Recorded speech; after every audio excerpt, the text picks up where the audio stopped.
Buenas tardes. Les damos la más cordial bienvenida a este 10º coloquio de investigación que organiza la Dirección de Investigación y Posgrado de la Universidad Nacional Rosario Castellanos. Mi nombre es Bógar Alfonso Verdiguel Vázquez y seré el moderador de esta mesa titulada Territorio, Vivienda, Agua y Medio Ambiente Urbano, la cual pertenece al doctorado en Investigación Social desde la Complejidad. Esta mesa está conformada por dos docentes comentaristas a quienes tengo el honor de presentar. En primer lugar, nos acompaña el doctor Óscar Omar Curi Vidal, quien es investigador especializado en ciencias del lenguaje, discurso y sistemas complejos. Sus líneas de investigación abarcan las ciencias sociales y las humanidades, específicamente las artes literarias, audiovisuales y temas relacionados con las nuevas sociedades de la información y del conocimiento, la tecnificación del cuerpo y las dinámicas sociotécnicas en la cultura. También tenemos el honor de contar con la participación del doctor José Tenorio, quien es doctor en estudios de la alimentación por la Universidad de Queen Island en Australia. Su agenda de investigación gira en torno a la dimensión política de la alimentación y la relación entre sistemas alimentarios, sistemas educativos y salud colectiva. Es autor de School Food Politics in Mexico, Routledge 2024, y coeditor del Handbook of Critical Obesity Studies, Routledge 2022. Además de los comentaristas, dentro de esta mesa se encuentran estudiantes que presentarán sus avances del trabajo terminal, a quienes en un momento presentaré. La dinámica del trabajo es la siguiente. Cada estudiante tiene un máximo de 10 minutos para realizar la presentación de sus avances de investigación. Una vez que terminen, los comentaristas tendrán 10 minutos cada uno para realizar la retroalimentación que consideren pertinente. Les recuerdo que no hay réplica por parte de las personas estudiantes y que la retroalimentación deberá ser revisada, analizada y comentada con sus directores de trabajo terminal. Así, iniciamos esta mesa con la participación de Óscar Arredondo Pico, quien nos presenta su trabajo titulado La participación ciudadana, clave para el cambio de paradigma en la administración del agua en México. Adelante, Óscar. Muy buenas tardes. Voy a dar comienzo compartiendo mi presentación.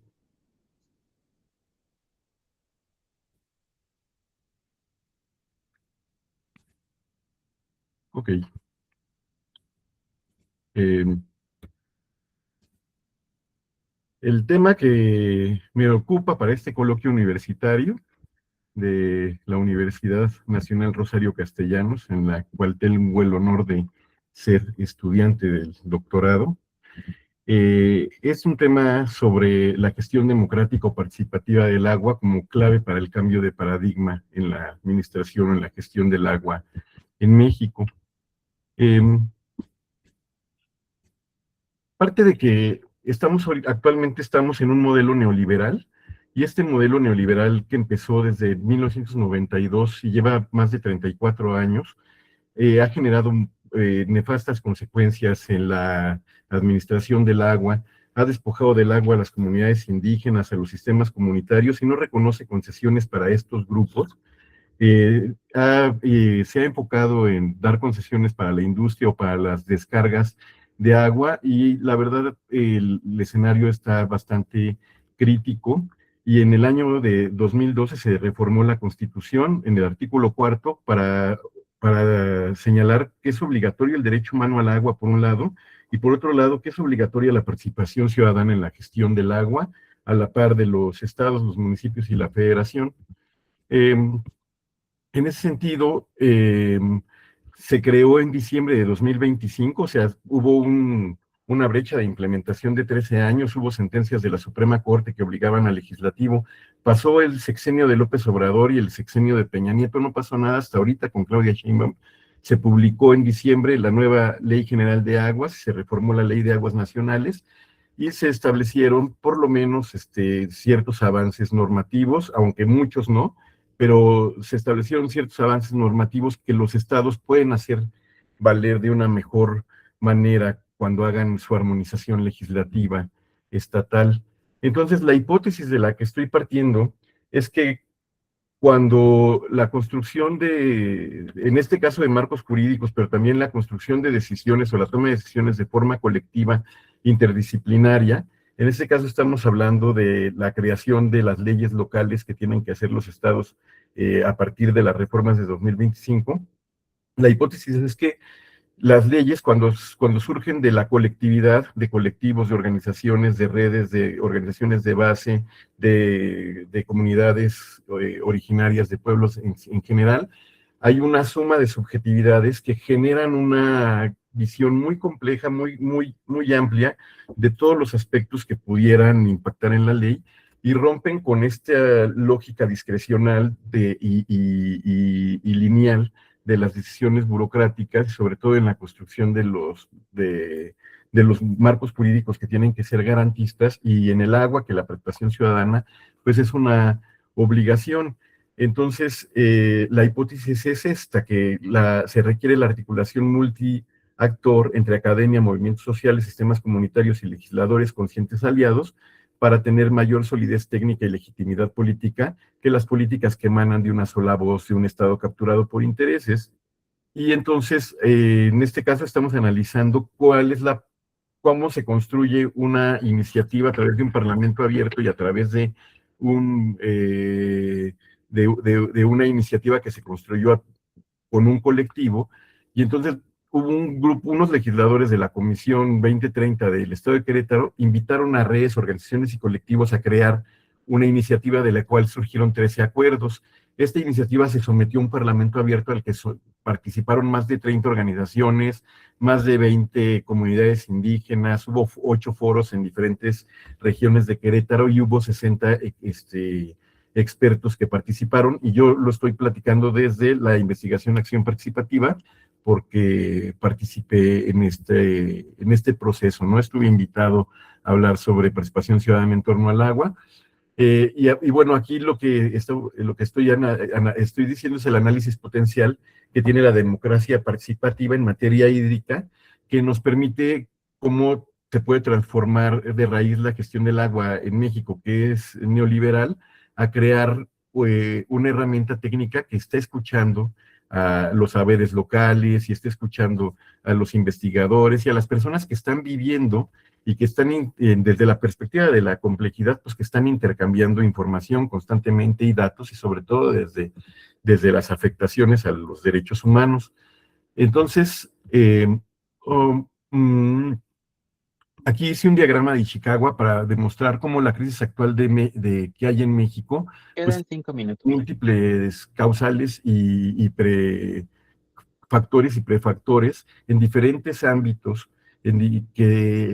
que los expertos que participaron en este Parlamento abierto, pues conocen prácticamente cada uno de estos factores o prefactores que han generado la crisis de agua, y entonces esta suma de visiones, pues generaron aquí, pues tendría que agrandar muchísimo, pues generaron 13 acuerdos. Es que estoy nervioso por el tiempo, discúlpenme.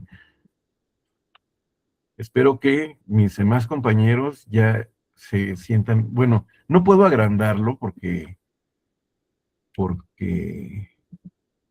pero aquí son 13 acuerdos que son en diferentes problemas hídricos que se están atendiendo desde distintas visiones que tienen que ver con la participación ciudadana, con la captación de agua pluvial, con las cuestiones ambientales, con la participación ciudadana sustantiva, plural, con el huachicol, con las plantas de tratamiento que tienen que ser ecotecnias.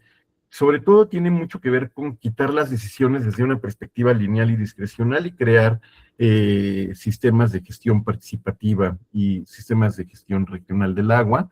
Esto es en el estado de Querétaro, y aquí se me hizo muy grande. Estas son las figuras de participación ciudadana que se crearon para la ley. Uy, ahora ya se hizo chiquito. A ver, aguántenme, aguántenme. Em,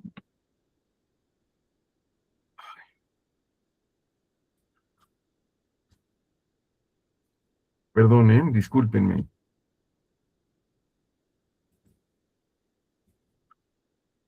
¿Pero dónde está? A ver, ¿me ven? ¿Me escuchan? Ups. Sí, te escuchamos. Bueno, voy a continuar porque no me quiero trabar con cuestiones técnicas, porque el tiempo es una cuestión importante. Aquí ya la recuperé. Discúlpenme. Bueno, el tema es que se crearon figuras participativas en la gestión del agua. Una figura es la Contraloría Autónoma del Agua, que son mecanismos de incidencia colectiva ante problemáticas sociohídricas que emanan del derecho humano al agua y facultan a la ciudadanía a crear informes, a generar denuncias, a establecer mesas para crear soluciones y trabajar junto con el gobierno atendiendo problemáticas sociohídricas que le afectan a la propia comunidad. También estamos pensando en crear un Consejo Ciudadano del Agua que sustituya al Consejo Consultivo, que solamente ve por el desarrollo empresarial y el desarrollo inmobiliario, y meter un Consejo Ciudadano que sea un órgano de gobierno que esté adscrito a la autoridad hídrica, pero que sea completamente ciudadano y su función sea vigilar el cumplimiento de la justicia sociohídrica y verificar la atención a violaciones al derecho humano al agua, es decir, ir velando porque se cumpla el derecho humano al agua a través de figuras de vigilancia y de control que tengan componentes ciudadanos, tanto en lo interno de la institución como en lo externo. Y también queremos establecer mecanismos de peticiones ciudadanas que son menos complejas que las contralorías que estamos previendo, brigadas en zonas de recarga, es decir, las zonas de recarga casi siempre viven ahí comunidades indígenas en donde hay ejidos que son forestales, entonces ellos podrían tener empleos temporales y trabajar como brigadistas para poder, a través de su trabajo rotatorio y temporal, Queda un minuto. con sueldo, poder atender esas zonas, crear inspectores ciudadanos, porque actualmente hay como 130 inspectores para toda la República y es increíble, no, pues obviamente no se puede y por eso hay tanta corrupción. Y bueno, las conclusiones son esas, ¿no? Que la voz de la pluralidad de tantas voces de organizaciones, de más de 70 expertos de distintas organizaciones e instituciones, nos permiten prever y atender el cuerpo del proyecto con la mayoría de los factores que provocan un estado crítico del agua, no solo en Querétaro, sino en todo el país. Y bueno, que este tipo de construcciones pueden ser la clave para cambiar el paradigma en la gestión del agua desde un modelo neoliberal a un modelo de gestión participativa y que esto nos lo da un marco que es la precisión y alcance de las soluciones legales e institucionales planteadas en el proyecto y los cambios específicos que esta proyecta en múltiples dimensiones y direcciones se debe a la interdisciplinariedad en el diagnóstico y el diseño del producto. La suma de visiones de distintos ángulos permitió construir un marco jurídico complejo y útil ante la coyuntura crítica del agua. Muchísimas gracias. Muchas gracias por tu participación, Oscar. Continuamos con la ronda de retroalimentación. En primer lugar, tenemos la participación del doctor Oscar Omar Curi Vidal. Adelante, doctor. Hola, ¿qué tal? ¿Cómo están? Muy buenas tardes. Bueno, tenemos el tiempo encima. Muchas felicidades, Oscar, por tu trabajo, por compartirnos tus avances. Pues mira, voy a ser muy concreto. Primero quiero irme como a la estructura, ¿no? A la forma. Bueno, sabemos que una presentación, regularmente de avances, eh, tenemos que ser como muy estratégicos, ¿no? De qué podemos dejar fuera, ¿no? Y qué cosas sí tienen que persistir en lo que vamos a seguir hablando, ¿no? No solamente en esta, sino en posteriores presentaciones. Entonces, a mí me parece que, bueno, presentas dentro del formato, ¿no? La portada, muy bien. Te recomiendo que sean menos diapositivas, menos texto. El contenido, pues, tiene que ser como muy concreto, ¿no? Basado en, a ver, hay algunos puntos, y esto no nada más es para ti, Oscar, sino para todos. Me adelanto un poquito. Hay puntos clave en cualquier tipo de investigación, ¿no? independientemente del método que utilicemos, y que debe de quedar muy claro, ¿no? Con palabras muy concretas. ¿Cuáles son? La delimitación del tema, qué nos llevó a justificar el tema, cuál es el contexto de la investigación, cuáles son los objetivos, ¿sí? El planteamiento del problema, o de dónde se deriva ese planteamiento del problema.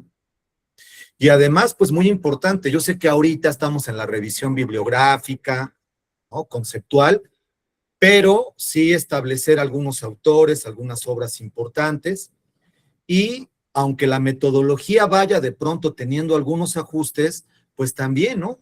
Establecer de primera mano, de primera instancia, ¿no? De manera preliminar, pues cuál va a ser el andamiaje metodológico, ¿no? Por dónde, cómo le vamos a hacer para el problema de investigación que nos planteas.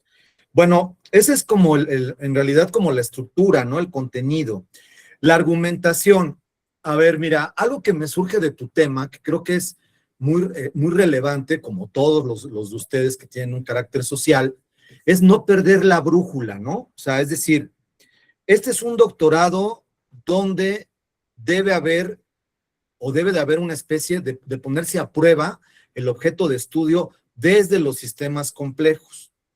Es decir, ya hay que empezar a hablar en ese sentido, ¿no? Con ese lenguaje. ¿Cuál va a ser el software que voy a utilizar? ¿Cuál es el programa que voy a utilizar? O la aplicación con la cual voy a analizar todos estos datos, ¿no? ¿Cuál va a ser el rango, ¿no? En todo caso de error, tal vez. Y algo que me surge mucho de tu tema tiene que ver precisamente con la base, ¿no? La palabra clave, que es la participación ciudadana. Bueno, la participación ciudadana, más allá de las cuestiones ideológicas, ¿qué va a pasar cuando esa participación ciudadana no necesariamente, o sí, tengan que ver con esta idea de qué es el neoliberalismo, aplicado obviamente a una política pública que tiene que ver con el manejo del agua, ¿no? Entonces, bueno, ahí son preguntas que me parece que te tienes que empezar a formular.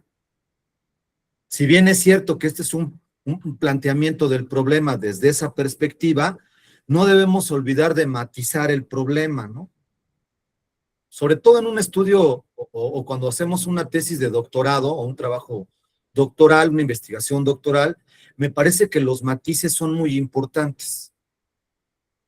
Que si no, se vuelve unidireccional, ¿no? O sea, se vuelve muy homogéneo y entonces empezamos a caer en generalizaciones.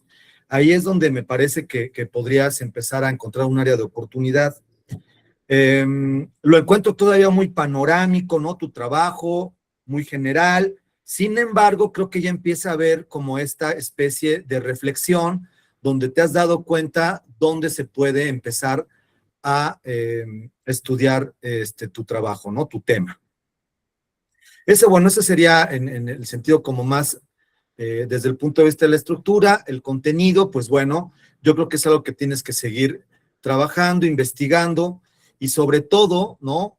No perder la brújula metodológica, es algo que me gustaría insistir mucho y recalcar, ¿no? Más allá de que tenga una visión de pronto jurídica, ¿no? Sociológica, filosófica incluso, no perder esta idea de los sistemas complejos y cuál va a ser, ¿no? ¿Cómo le voy a hacer? ¿Cuál va a ser el software o el programa con el cual voy a utilizar o voy a llevar a cabo mi investigación? Y la bibliografía, ¿no? Que bueno, pues muchas veces esta revisión, este estado de la cuestión o este estado del arte, no solamente tiene que ver con lo que se ha hecho, ¿no? Sino con lo que se está escribiendo y contrastar. Pese a que podemos tener un contexto situacional o de una época determinada, no sé, el sexenio pasado, 2 sexenios antes, tener muy claro eso, ¿para qué me va a servir? ¿No? Yo siempre he dicho que, bueno, llenar de datos, ¿no? O cuestiones cuantificables en una investigación que luego más adelante no vamos a utilizar, pues es una pérdida de tiempo. Yo siempre sugiero que las estadísticas y los datos que vamos a utilizar sean correspondientes o directamente proporcionales al objeto de estudio y obviamente pues al análisis, al corpus. en este caso, ¿no? O sea, a la idea de la participación ciudadana, que bueno, ahí también es otra pregunta que me gustaría compartirte. Este es un problema que no solamente tiene que ver con las cuestiones como políticas, jurídicas, ideológicas, sino con una cuestión cultural.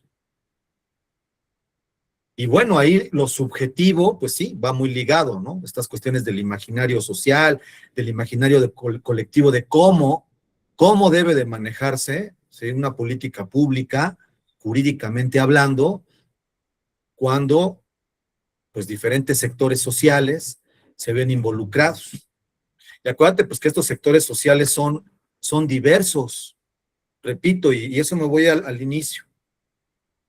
No toda esa participación ciudadana está politizada, no toda esa participación ciudadana tiene pues una ideología en ese sentido. Te puedes topar con cuestiones pragmáticas. ¿Y eso cómo lo vas a medir, no? Desde un sistema complejo. A mí me parece que sería como uno de los retos, sería como algo interesante que podrías empezar a plantear y a reflexionar, ¿no? Digo, es algo que se puede poner sobre la mesa y bueno, pues eso sería todo de mi parte. Te vuelvo a felicitar, muy bien, continúa en este camino que yo creo que es muy importante darnos cuenta en dónde encontramos esas áreas de oportunidad y en dónde todavía tenemos que seguir trabajando, ¿sale? Muchas gracias. Muchas gracias por sus comentarios, doctor. Continuamos con la participación del doctor José Tenorio. Adelante, doctor. Hola, ¿qué tal? Muy buenas tardes a todas y a todos. Oscar, muchas gracias por compartir los avances de tu proyecto. Quiero hacer un comentario. Yo imparto docencia en otro programa, entonces por ahí a lo mejor pudiera haber algunas cuestiones específicas del campo que pudiera yo no considerar como en tanta profundidad. Dicho eso, y para evitar un poco la repetición de lo que ya compartió mi colega, el doctor Omar, quisiera continuar un poco con esta reflexión un poco más en términos de cuestiones teóricas, metodológicas, más que de formato, que volveré un poquito a eso al final. Y precisamente retomando el comentario del doctor Omar respecto a los matices, me llamaba la atención en el texto, cuando leí tu resumen y durante tu presentación, como esta cuestión de un énfasis en lo neoliberal. Y bueno, creo que al menos en el texto es un resumen pequeño, ¿no? Pero aquí en la presentación considero que a lo mejor se puede o se pudo haber explicado un poco más a qué te refieres con eso, ¿no? Es una palabra que es tan utilizada, tan común, incluso como un descalificativo, que ha perdido su capacidad, ¿no? El concepto en sí mismo ya no nos dice nada. ¿Por qué? Por la forma tan cotidiana que se utiliza. Entonces, ¿qué es lo neoliberal en concreto en tu investigación? ¿Y por qué utilizas ese término y no otro término, ¿no? Y en términos de los matices también se menciona por ahí alguna cuestión de las asociaciones público-privadas, se les hace una crítica justa, hay literatura que así lo sustenta y por ahí sería también como adecuado incluir referencias, citas a esa bibliografía, pero también hay estudios de caso que muestran en diferentes ámbitos, ¿no? Porque esto de las asociaciones público-privadas se utilizan desde cuestiones como en el área de la salud, de la educación, etcétera. Y bueno, en tu caso concreto, el manejo del agua. Pero bueno, hay casos que demuestran o documentan que pues cumplen una función, ¿no? ¿Por qué? Porque el gobierno, por X o Y, en cierta medida se ve limitado para poder ejecutar ciertas acciones y ese tipo de asociaciones, incluso con todos los componentes criticables que puedan tener, cumplen con una función y una función social en particular. Entonces, bueno, es eso, ¿no? Como esa invitación a ampliar el panorama. Recordemos, pues es un doctorado, un programa de doctorado donde se espera eso, ¿no? Que nos formemos en una perspectiva crítica amplia, y eso implica pues reconocer diferentes perspectivas en torno a un mismo problema de estudio, como es en tu caso. Y en términos de metodología, no me quedó por ahí del todo claro, fue más claro en la presentación que en el documento, en términos de, en concreto, qué vas a hacer y cómo lo vas a hacer y dónde lo vas a hacer, ¿no? Entiendo que es una etapa aún temprana, pero creo que sí convendría eso, ¿no? Ser específico en términos de qué se va a hacer y cómo se va a hacer. ¿Por qué? Porque, por decir, en el documento y también ahorita en la presentación mencionas la IAP, la investigación acción participativa, pero también mencionas un análisis jurídico en una línea de tiempo de los últimos 34 años, pero no se especifica en concreto qué documentos vas a revisar, por qué vas a revisar esos documentos, cómo se conjuga, si es que así lo planteas, la IAP, la investigación acción participativa, con otra forma de obtener información o datos. Y eso, ¿no? La investigación acción participativa tiene en sí misma una lógica propia, que eso, ¿no? Se debe de considerar en torno a cómo se involucra uno mismo como actor, porque no solo es uno investigador en la investigación acción participativa, ¿no? Sino que uno es actor constructor de algo. Entonces también por ahí el consejo o la retroalimentación ahí sería en torno a cómo te posicionas tú dentro de tu investigación. Creo que eso es una parte que por ahí en lo particular me hubiera gustado ver más. ¿Cómo te posicionas? Por ahí se dice, ¿no? Ahorita en la presentación mencionas que tú has participado en comités, que has participado como capacitador, etcétera, etcétera. Entonces creo que pensando en tu documento que viene y en futuras presentaciones, quizá podrías hablar de eso, de cómo, de dónde surge esta investigación y cómo tú como actor has tomado parte en este proceso que de cierta forma ahora estás enfocado como investigador, haciendo un proyecto de doctorado que documente algo de lo que tú en sí mismo ya has tomado parte.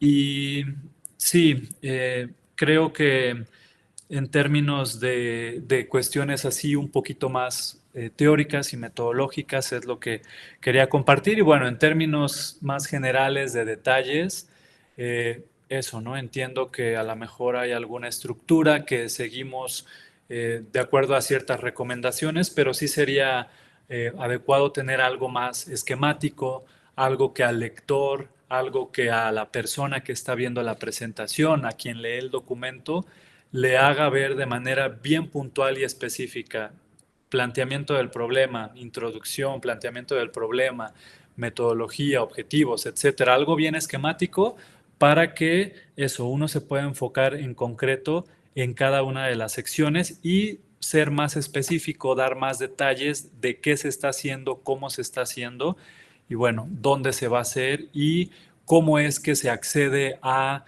en el caso particular de tu investigación, cómo es que se accede a un grupo, cómo es que se accede a una comunidad, etcétera. ¿Cómo llegas ahí? Si, por decir, me imagino que al interactuar con más personas tendrás que informarles en torno a tu investigación, qué tipo de consideraciones éticas vas a tomar para proteger la identidad de las personas, etcétera. Esto pensando un poco ya más adelante, si es que vas a hacer esa parte más como de trabajo de campo con personas y no solamente un análisis de documentos.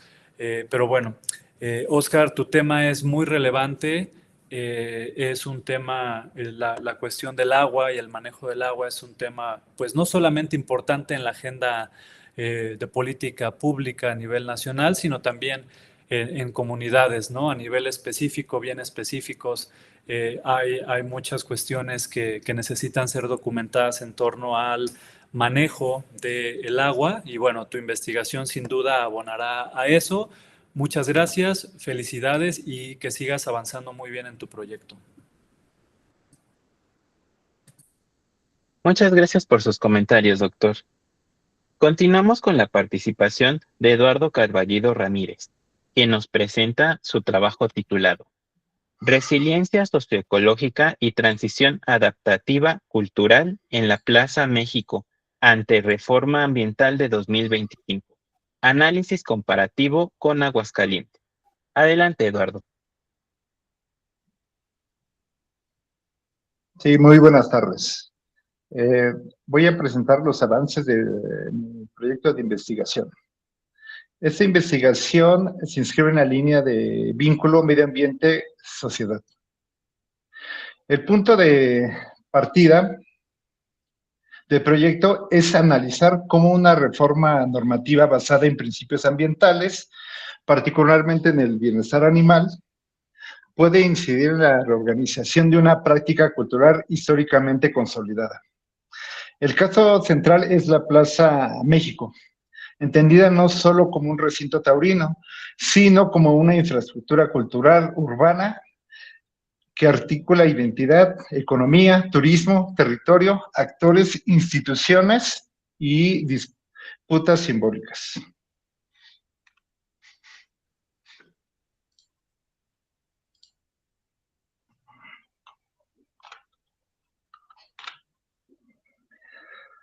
¿Cuál es el planteamiento del problema? El problema de investigación surge a partir de la reforma aprobada en 2025 en la Ciudad de México, mediante la cual se creó la figura de corridas de toros sin violencia. Esta reforma no implica una prohibición absoluta de la tauromaquia, pero sí modifica elementos centrales del espectáculo, como la lógica ritual, la operación normativa, la legitimidad simbólica y su posible inserción turística. El punto central de esta investigación no es evaluar moralmente la tauromaquia ni tomar postura a favor o en contra de la práctica. Lo que se busca es comprender cómo una norma ambiental puede operar como una perturbación dentro de un sistema cultural urbano complejo. Desde esa perspectiva, la reforma no se analiza como un simple cambio jurídico, sino como un evento capaz de alterar relaciones entre actores, discursos políticos, redes económicas, usos del espacio y expectativas sobre el futuro de la Plaza México. Por eso, el problema central puede sintetizarse así: ¿cómo una norma ambiental puede alterar un sistema cultural urbano complejo? ¿Cuál es la pregunta de investigación? La pregunta que orienta esa investigación es: ¿de qué manera la reforma normativa ambiental de 2025 modifica la trayectoria estructural del sistema turístico cultural urbano vinculado a la Plaza México? ¿Y qué condiciones explican su absorción, adaptación o transformación en contraste con la estabilidad institucional del sistema taurino de Aguascalientes? Esta pregunta tiene dos componentes importantes. El primero se centra en la Ciudad de México, donde la Plaza México puede entenderse como un sistema potencialmente en transición. El segundo introduce el contraste con Aguascalientes, donde el sistema taurino mantiene mayor estabilidad institucional y territorial. A partir de esa comparación, se busca observar tres trayectorias posibles: absorción, adaptación o transformación. El objetivo general es analizar la transición adaptativa cultural del sistema turístico cultural urbano vinculado a la Plaza México tras la reforma ambiental de 2025. Para desarrollar este objetivo de investigación se plantean 6 objetivos específicos. Primero, reconstruir el sistema previo asociado a la Plaza México. Segundo, caracteriza la reforma como una perturbación normativa ambiental. Tercero, examina el sistema y activa los procesos de absorción, adaptación o transformación. Cuarto, analiza la narrativa de los actores involucrados. Quinto, compara la Ciudad de México. Compara la Ciudad de México con Aguascalientes. Y sexto, propone un modelo interpretativo de transición adaptativa cultural. Estos objetivos van a permitir pasar de la descripción del caso hacia una explicación sistémica de las trayectorias posibles del sistema. ¿Cuál es la metodología que se plantea? La investigación adopta un enfoque cualitativo, comparativo e interpretativo sistémico. La investigación no se busca medir impactos aislados, sino analizar configuraciones relacionadas, trayectorias adaptativas y procesos de organización simbólica, económica y turística. El diseño corresponde a un estudio de caso comparativo estructural con 2 unidades de análisis. La primera... Quedan 5 minutos. Gracias. La Plaza México en la Ciudad de México, entendida como un sistema potencialmente en transcripción adaptativa. La segunda es el sistema taurino de Aguascalientes, entendido como un sistema con mayor estabilidad normativa, simbólica y territorial. Las técnicas previstas son análisis documental, revisión normativa, hemerografía, entrevistas semiestructuradas, análisis discursivo, observación estructural y matrices comparativas. Los criterios comparativos serán densidad racional, legitimidad simbólica, integración territorial y dependencia turística. ¿Cuáles son los avances preliminares a los que he llegado? En esta etapa, los avances de investigación son principalmente documentales, teóricos y conceptuales. Todavía no se presentan resultados empíricos derivados de trabajo de campo, entrevistas o mediciones cuantitativas. Los avances actuales consisten en la revisión doctrinal, la elaboración de matrices de complejidad y resiliencia, la delimitación de categorías analíticas y la construcción de un marco interpretativo inicial. Estas categorías permiten interpretar la reforma de 2025 como un posible shock regulatorio que puede alterar la estructura ritual, económica y simbólica del sistema asociado de la Plaza México. Sin embargo, no se afirma cuál trayectoria predomina. Esa identidad requerirá contraste empírico posterior. Por ahora, el principal aporte es haber construido una base conceptual que permite ordenar el problema, delimita el sistema, identifica actores y prepara contraste entre la Ciudad de México y Aguascalientes. Discusión y aportes. La discusión central del proyecto plantea que este caso no debe leerse como una oposición simple entre tradición y prohibición, y entre cultura y medio ambiente. En la Plaza México convergen varias dimensiones: bienestar animal, tauromaquia, economía, cultura, turismo, regulación ambiental y disputas simbólicas y territoriales. Por eso, se trata de un problema complejo, donde se entrelaza conocimiento, ética, acción, intereses económicos y formas distintas de entender el valor cultural del espacio.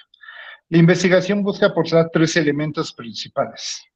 Primero, una lectura sistémica de la Plaza México como una infraestructura cultural urbana sometida a una perturbación normativa ambiental. Segundo, un contraste comparativo con Aguascalientes, para comprender por qué algunos sistemas culturales conservan estabilidad, mientras otros enfrentan procesos de adaptación o de transformación. Y tercero, un modelo de transición adaptativa cultural que puede ser útil para analizar otros casos donde una práctica cultural consolidada es reconfigurada por nuevas exigencias ambientales, éticas o regulatorias. Para cerrar la idea de la investigación, es que la pregunta no debe limitarse si la tauromaquia permanece o desaparece. Desde la complejidad social, lo relevante es observar cómo se organiza el sistema cultural urbano frente a una perturbación ambiental. En este sentido, la resiliencia de la Plaza México no debe entenderse solamente como resistencia al cambio, sino como una capacidad dinámica de organización. Lo importante será analizar qué relaciones, funciones, narrativas y estructuras se conservan, cuáles se modifican y cuáles podrían transformarse en el proceso. Muchas gracias. Muchas gracias por la presentación. Continuamos con la ronda de retroalimentación. En primer lugar, tenemos la participación del doctor Óscar Omar Curi Vidal. Adelante, doctor. Gracias. Bueno, Eduardo, pues muchas felicidades. Primero, ¿no? Pues que cualquier crítica constructiva que podamos hacerle a tu trabajo, creo que sin duda es un tema, pues, muy original, quiero decirte. No es un tema muy común, ¿no? Donde el corpus de estudio, ¿no? En este caso el objeto de estudio, sea un lugar que prácticamente pues ha dejado de tener visibilidad o presencia, sobre todo desde esa perspectiva que que le quieres dar. Pero bueno, quiero primero como ahondar en las cuestiones, así como le comenté a Oscar, primero de la forma, ¿no? Me parece que fueron diapositivas con muy poco texto, lo cual se agradece siempre, ¿no? Muy concretas. También observé que leías de pronto las diapositivas. Se recomienda que no leamos tanto las diapositivas y más allá de que sea poco texto, tratar de explicarlas, ¿no? Con nuestras palabras. Es una sugerencia que siempre se hace, ¿no? Poner ahí la diapositiva, pero que más allá del texto que tengamos, pues explicarlo más o acercarlo más con nuestras palabras, para ahorrar tiempo y sobre todo para explicarlo de manera más clara. Ahora, ¿qué observo? Por ejemplo, de tu revisión de estado del arte, estado de la cuestión, a mí me parece que sí tienes que trabajar mucho en ese sentido, porque es un trabajo muy específico. A ver, ¿cuál es? Hay una línea muy delgada, ¿sí? A veces metodológicamente hablando, de cómo un tema puede quedar como un artículo, ¿no? De investigación, o un trabajo, digamos, amplio, pero que no necesariamente se acerca a una tesis o a un trabajo muchísimo más complejo, profundo. El problema de especificar demasiado, ¿sí? Nos aleja o nos puede alejar de ciertas cuestiones que tienen que ver más con, en este caso, con una interpretación simbólica, sobre todo para efectos de lo que tú quieres hacer, ¿no? De este método más que enfoque. Sí, hay que recordar que una cosa es el enfoque y otra cosa es el método. El enfoque es el campo de estudio desde el cual yo voy a estudiar mi objeto, ¿no? Mi tema. Y el método, pues el método, como bien nos compartiste, es un método cualitativo, interpretativo, sistémico. Bueno, aquí una de las grandes preguntas que yo creo que tendrías que hacer ya desde ahorita es ¿cómo vas a medir precisamente esta cuestión simbólica? Sobre todo pensando en un sistema, ¿no? Complejo, en un software que te permita entrar pues, en matices muchísimo más objetivos y no irte en una sola línea, ¿no? Que eso es algo que también ya el doctor Tenorio también lo ha recalcado y que me parece que sí es bien importante dejarlo claro en cada uno de sus temas. No podemos irnos solamente sobre una línea, ¿verdad? Sobre todo en los doctorados se pretende que busquemos o seamos de multiperspectiva. Puede haber un enfoque, pero ese problema debe de tener diferentes matices para no perder objetividad. Y bueno, ya en el sentido como más estricto, ¿sí? De los objetivos, me parece que de inicio, y te lo digo no porque no lo puedas hacer, sino porque los tiempos luego apremian, me parece que estás abarcando ahorita muchísimo, ¿no? En estos objetivos que tienen que ver con el turismo, con la economía cultural, con el bienestar animal, con la regulación ambiental. O sea, son muchísimos tópicos, Eduardo. A mí me parece que te podrías quedar, fíjate, te podrías quedar como con 2 o 3 de estos y con eso tienes para desarrollar tu investigación doctoral. Me parece que estás abarcando demasiados tópicos de estudio que más bien esos después, ¿no? En una estancia postdoctoral o en una investigación más adelante pudieras recurrir a ellos, pero a mí me parece que deberías de delimitar más estos tópicos, ¿no? No tanto no porque no se pueda hacer, sino porque a veces la propia naturaleza de la logística de investigación un golpe de realidad, ¿eh? Te lo digo de una vez para que lo vayas contemplando. No deja de ser interesantes todos esos puntos, pero me parece que sí estás abarcando mucho. Entonces, mi comentario va más en ese sentido, ¿no? De encontrar más una delimitación del objeto de estudio. Uh-huh. Y al mismo tiempo, recuerda, no especificar demasiado, porque tiendes a caer en esta línea como más del artículo académico, del artículo de investigación, y no de una tesis, ¿no? Esto yo creo que tu tutor, tu director de tesis te lo va a comentar en su momento, pero creo que es importante hacerlo visible en estos instantes. Por lo demás, pues me parece que es un tema muy pertinente y casi olvidado, ¿no? Sobre todo por el contexto situacional en el que se encuentra la Plaza México. Y pues muchas felicidades. Gracias. Muchas gracias por sus comentarios, doctor. Continuamos con la participación del doctor José Tenorio. Adelante, doctor. Muchas gracias. Buenas tardes, Eduardo. Gracias por tu presentación.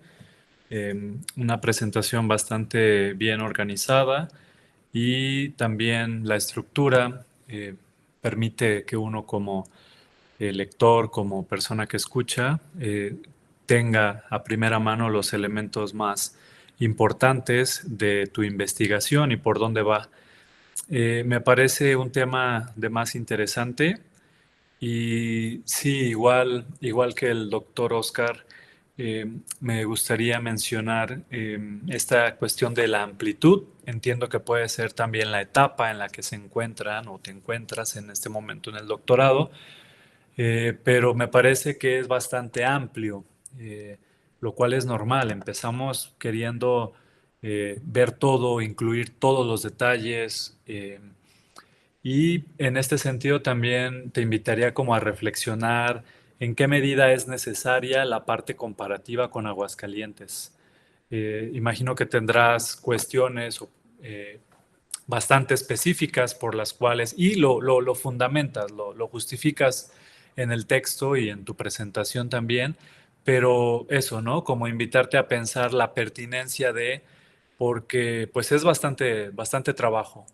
Al menos así como planteas, todo lo que planteas, revisar los documentos, las normas, eh, hacer entrevistas, hacer observaciones, trabajo de campo, etcétera, me parecería que sería suficiente con un solo sitio para toda esta gran cantidad de datos, de información que planteas integrar, analizar y hacer parte de tu proyecto, ¿no? Entonces, eso, la invitación a repensar la pertinencia o la necesidad de hacer esta cuestión comparativa y si se hace, si decides hacerlo, de qué manera a lo mejor puedes simplificar, ¿no? A lo mejor podría ser una investigación de tipo más documental combinada con algunas entrevistas, qué sé yo, para que te tengas la capacidad, el tiempo de hacer la investigación en dos sitios. De lo contrario, si optas o optan junto con tu comité por más profundidad, pues enfocarse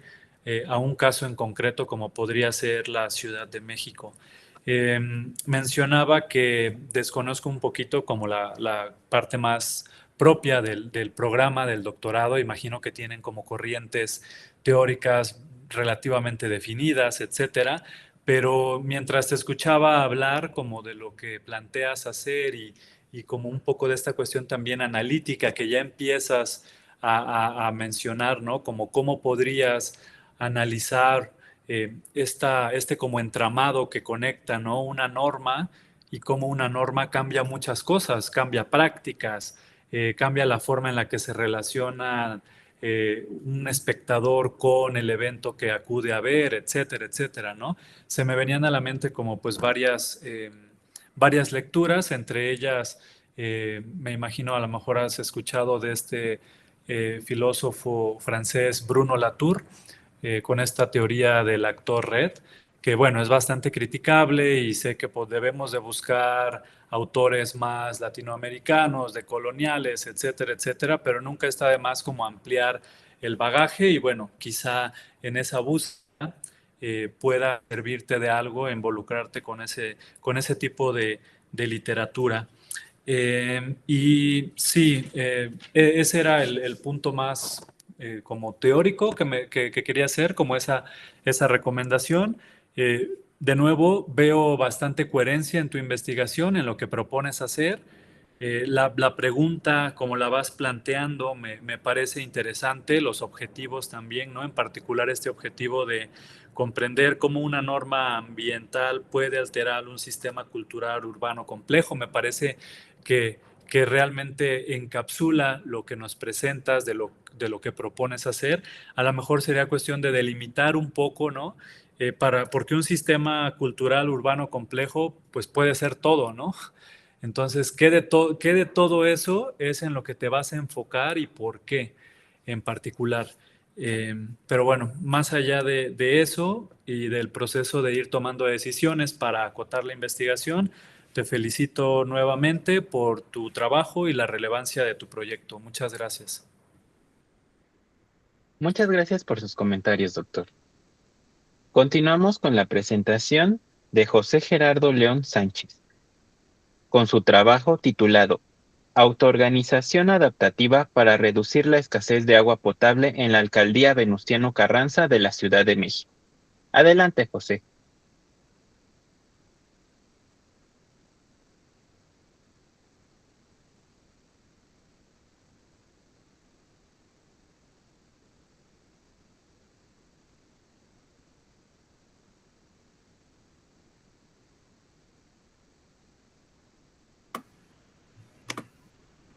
Listo, ya estoy compartiendo pantalla. Sí, ya la vemos. Gracias, muy amable. Bueno, les voy a presentar acerca de lo que es la autoorganización adaptativa ante la escasez de agua potable en la alcaldía Venustiano Carranza. Compartirles un poco acerca del contexto. Básicamente, hoy en día tenemos que se presenta la escasez hídrica. Normalmente se establecía para zonas rurales. Hoy en día es un hecho que también sucede en la metrópolis, principalmente en zonas urbanas. Y bueno, esto también tiene varios factores, entre ellos la contaminación, el cambio climático, la sobreexplotación de los acuíferos, también principalmente una de las redes que da gran abastecimiento, que puede ser el sistema Lerma y Cutzamala, que se han sobreexplotado. Y un dato aquí muy relevante es que ha disminuido el suministro de agua en la Ciudad de México en más de un 50% en 25 años. Esto con relación a 1996, 2021. También las fugas, que normalmente hay un desperdicio de este recurso y que no solamente se presenta en algunas zonas, como decía, rurales, sino que ya también en zonas urbanas, distintas colonias, y las alcaldías que principalmente son afectadas es Iztapalapa, Gustavo Amadero, de la Ciudad de México, y Venustiano Carranza. El problema de investigación sobre el que estoy enfocado es la escasez de agua potable, principalmente en 4 colonias de la alcaldía Venustiano Carranza.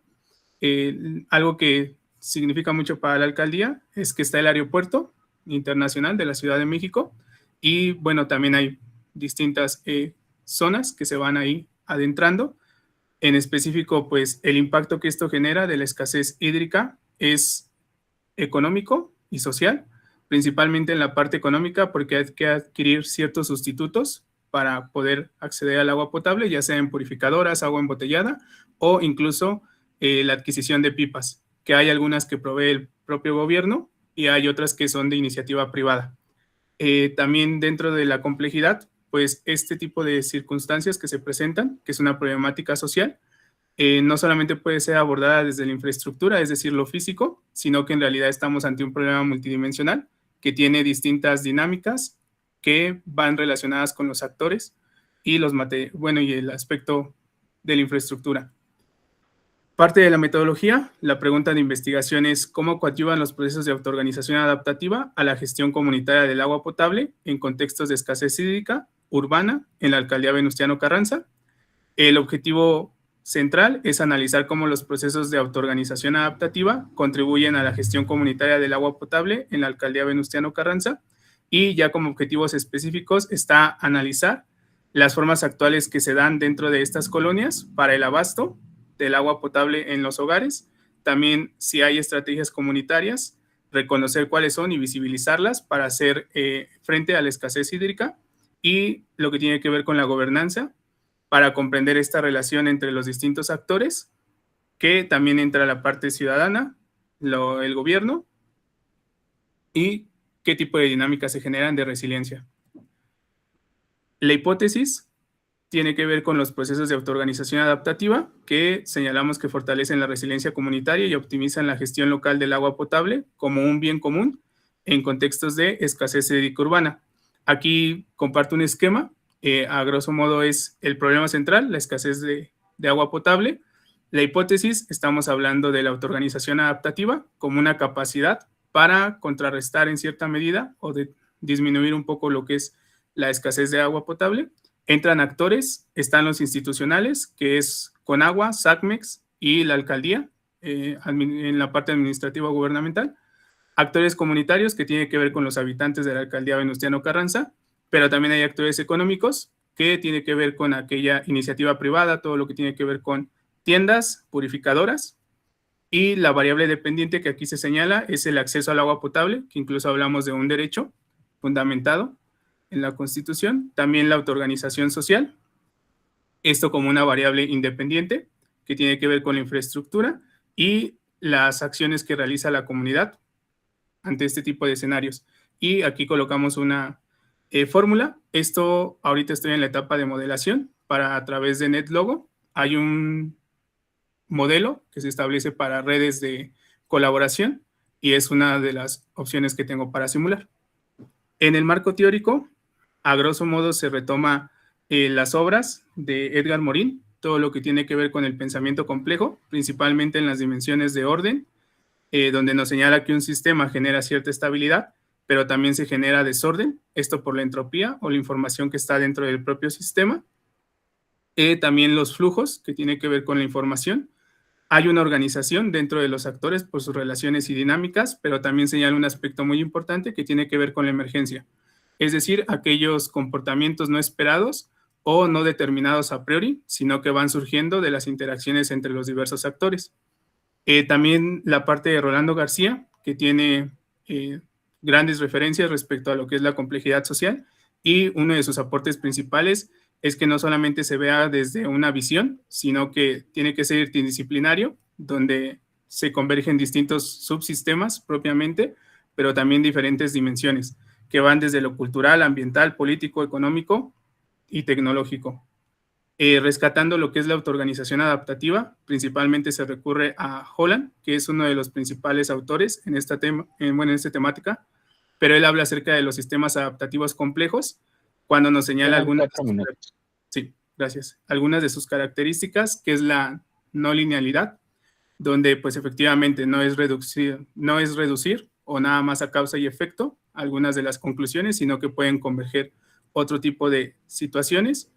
Y también nos habla acerca de lo que tiene que ver con las emergencias, que a raíz de cómo se va desenvolviendo un sistema, que el que en este caso estamos estudiando es el sistema de agua potable, que es un sistema abierto, es decir, tiene interacción con el entorno. Los actores no solamente están en un sistema por sí solos, sino que estos generan otro tipo de interacciones y normalmente es con la naturaleza, y donde pues, vamos a ver otros comportamientos y retroalimentaciones que normalmente no se están establecidas a priori.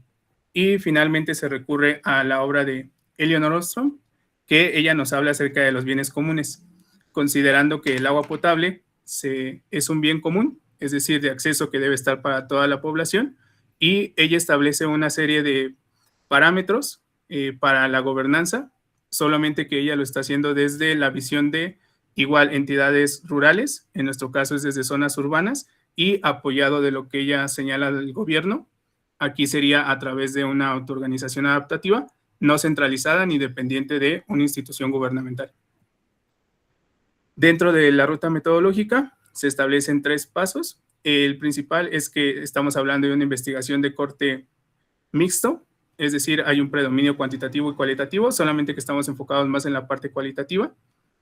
¿Por qué deriva esto? El levantamiento de encuestas nos da datos cuantitativos. También nos remitimos a las entrevistas para conocer las experiencias y los testimonios de los actores, y la observación activa.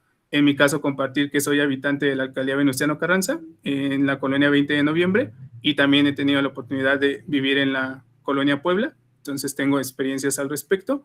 Y una vez obtenidos estos datos, aplicados los instrumentos, hay una triangulación metodológica de estos datos, también asistida por software, que es a través de Atlas T, para la obtención de categorías específicas para el análisis.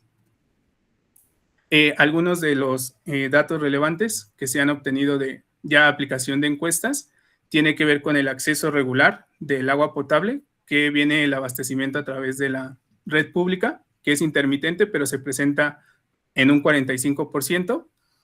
Como opción emergente están las pipas de agua en un 35% y el agua embotellada en un 20%. Dentro del enfoque de la gestión hídrica, aquí podemos ver lo que hoy en día tenemos como un enfoque institucional y a diferencia de lo que genera la autoorganización adaptativa, donde vemos que la toma de decisiones pasa de ser centralizada y jerárquica a horizontal y comunitaria, también basada en la confianza de los actores. Hay mecanismos de adaptación, donde está el almacenamiento de la cooperación, el intercambio y los conceptos que aquí son importantes, que se ve como un bien común el agua potable y la resiliencia, que es las interrupciones ante el suministro. Aquí están algunas de las prácticas comunitarias que se han obtenido, que tiene que ver con el almacenamiento entre los vecinos. Hay una cooperación, incluso hay redes vecinales y una gestión colectiva.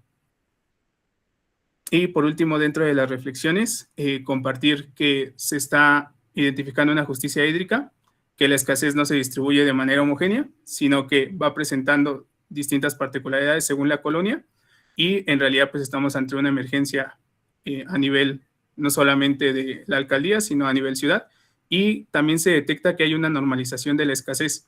Este es un hallazgo muy relevante porque nos señala que la autoorganización es una alternativa, pero al final del día también plantea el riesgo de que el desabasto se vuelva una condición cotidiana. Y sería todo de mi parte. Muchas gracias. Muchas gracias por la presentación.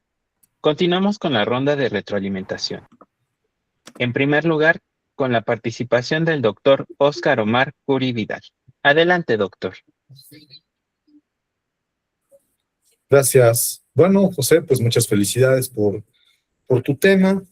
Me voy a ir de manera muy concreta. La verdad es que se agradece mucho que en tu tema hayas estructurado, ¿no? De una manera muy clara, muy esquemática, como decía también el doctor Tenorio.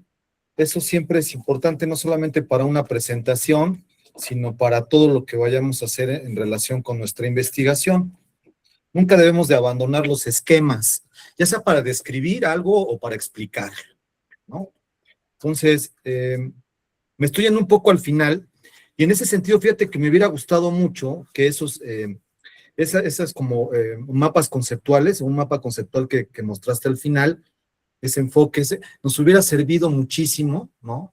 Tal vez lo primero que muy bien explicaste, decirlo en 2, 3 minutitos, y haberle dado más espacio a esos, ¿no? Porque la verdad es que no dio tiempo de leer todo exactamente, y además pues también ya el tiempo nos estaba apremiando. Bueno, pero en ese sentido siempre te recomiendo que le des, ¿no? Hasta cierto punto evalúes hasta dónde esa información me va a permitir dar a conocer lo que yo quiero sobre mi tema de investigación. Y repito, me hubiera gustado mucho que ahondaras más en esas 2 últimas diapositivas, porque creo que hubiera quedado todavía muchísimo más claro tu tema. Lo encuentro muy ordenado, ¿no? Sin embargo, creo, ¿no? Y esto te lo digo en el mejor sentido de la palabra, que abarcar, ¿no? Si bien es cierto que este doctorado es sobre sistemas complejos, y dejas muy claro esta visión de Morín, ¿no? Y de Rolando, que te va a servir más para la cuestión cualitativa, interpretativa. Recuerda que no debemos de perder esta brújula, ¿no? Y sí, dejas muy claro el software o el programa que puedas utilizar o en el cual estás familiarizado, que si no me equivoco lo has empezado a simular con NetLogo. Entonces, bueno, eso también ya de inicio, pues se agradece, ¿no? Siempre en un proyecto. No sabemos hacia dónde te vaya a llevar, ¿no? Si te quedes con NetLogo, ¿no? Tampoco sabemos, pero te puede servir muchísimo darte una idea muchísimo más clara desde esta perspectiva del análisis de los datos, ¿no? Entonces, me parece que es bueno que tengas algunos autores de manera general bien identificados, pero aquí habría que ver cómo los voy a utilizar, ¿no? ¿Cómo voy a hacer esta cuestión transversal, transdisciplinaria? Porque al final de cuentas son posturas distintas, ¿no? Las de los sistemas complejos en general, del manejo de redes, dáticos, de datos, ¿no? Sistemas digitales, cibernéticos, como también se les conoce a algunos, adaptativos, a la versión de Morin, ¿no? Que es una versión muchísimo más fenomenológica, más hermenéutica, más de la interpretación. Entonces ahí es un reto, ¿no? ¿Cómo medir desde tu tema, desde esta autoorganización, esta autorregulación, estos factores, para no caer en extensas subjetividades o en cuestiones que puedan alterar tu objeto de estudio? Entonces creo que es algo que podrías empezar a tomar en cuenta. Sí hay una pregunta de investigación, pero creo que necesitas organizar más tus objetivos específicos. A ver, la especificidad de una investigación no necesariamente está dada por los tópicos, subtemas, ¿no? O las cuestiones como muy particulares que tienen que ver con una investigación. Fíjate, esto es algo que no nada más es para José, sino puede servir como una estrategia de estructurar en términos generales estos objetivos específicos muchas veces. A ver, si mi tesis va a tener, o mi investigación va a tener 4 capítulos, ¿sí? Pues cada capítulo puede tener 1 o 2 específicos. Pues estamos hablando de cuántos, si fueran 4 capítulos, pues serían entre 8 y 4, ¿no? Dependiendo de la extensión y del objeto de estudio.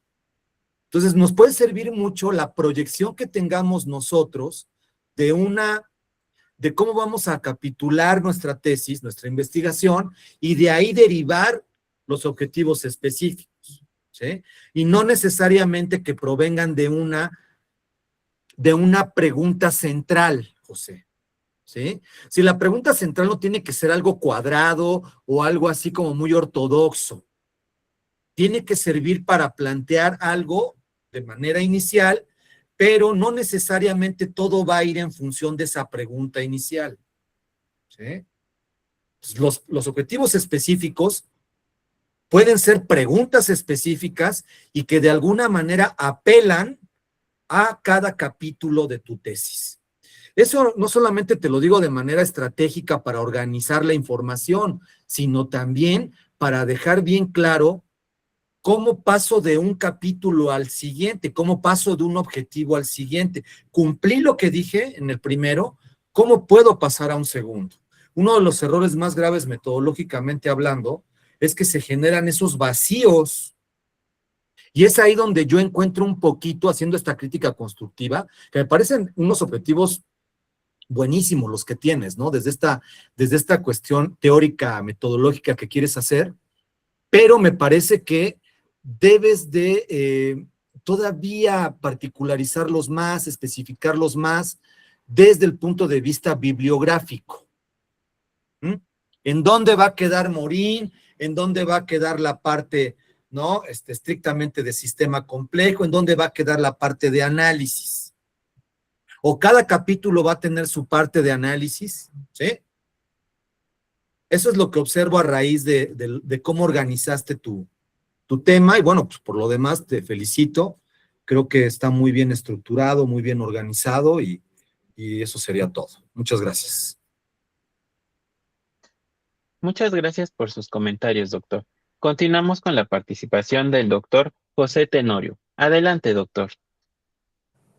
Gracias, muchas gracias, José Gerardo, por la presentación. Un tema claro, una presentación bastante concisa, y eso se agradece. Voy a ser bastante breve y me gustaría empezar mencionando la necesidad.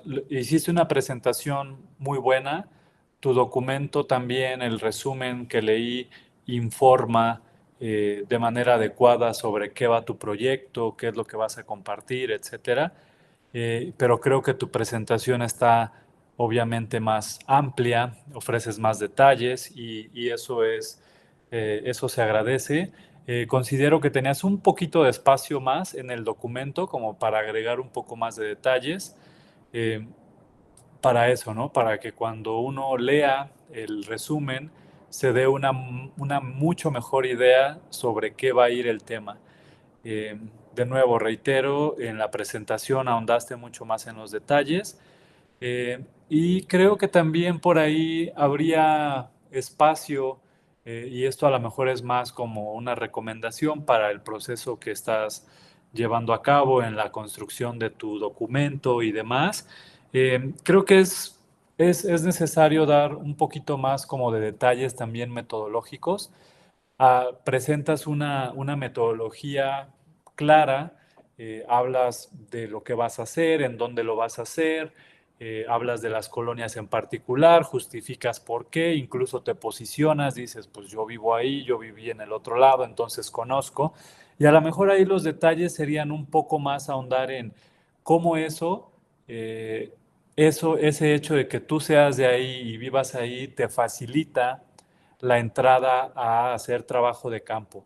Y estas ya son como cosas más logísticas que a veces se nos van un poco, ¿no? Porque estamos pensando como en articular nuestro proyecto, en la teoría, etcétera, que es momento de ir a hacer entrevistas o qué sé yo, o que es momento de escribir sobre cómo hice mis entrevistas, cómo llegué a entrevistar a persona A, persona B, persona C, y pues precisamente ahí es donde uno tiene que narrar, ¿no? Que por el hecho de yo ser de ese lugar, conozco personas, los informantes, los participantes, los colaboradores son conocidos así por esto y por esto y por esto.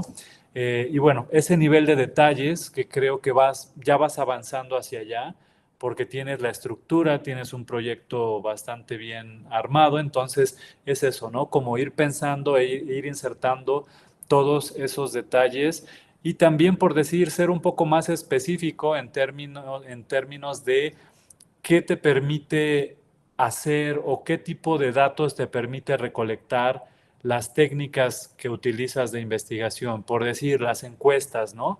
¿Qué vas a medir? Hablas de eso, ¿no? Hablas de aplicar encuestas. ¿Qué vas a medir ahí, ¿no? ¿Qué pretendes medir?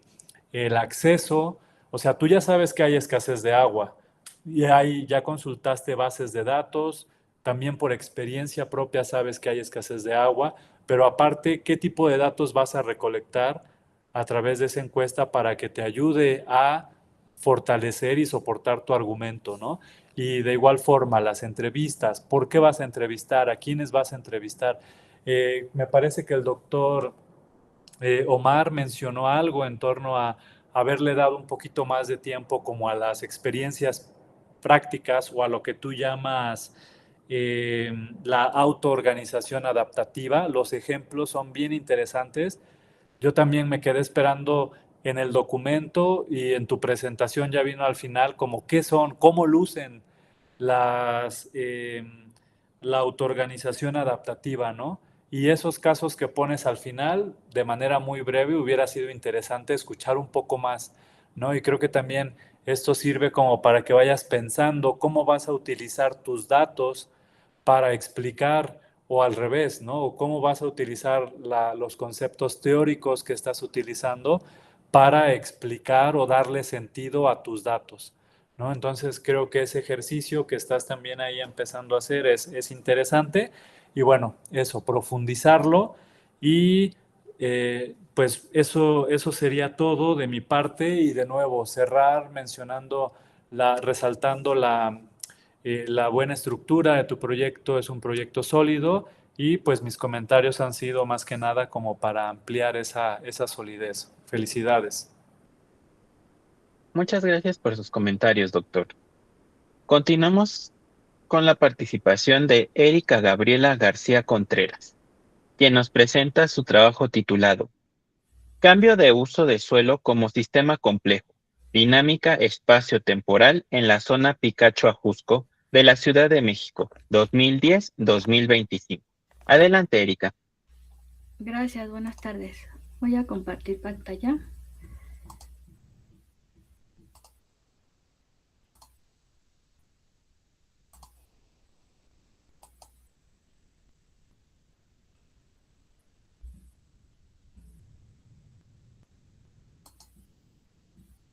¿Ya se ve? Sí, ya se ve. Ok. Creo que... Está como Bueno, cargando. ya. Sí, ya la ve. Bueno, estamos en la Universidad Nacional Rosario Castellanos, estoy en el doctorado en Investigación Social desde la Complejidad y bueno, en la línea que estoy es Tecnologías en la Construcción de Modelos de Análisis de Problemas Sociales Complejos y el título de mi trabajo es Cambio de uso de suelo como sistema complejo. Dinámica espacio-temporal en la zona Picacho-Ajusco de la Ciudad de México del 2010 a 2025.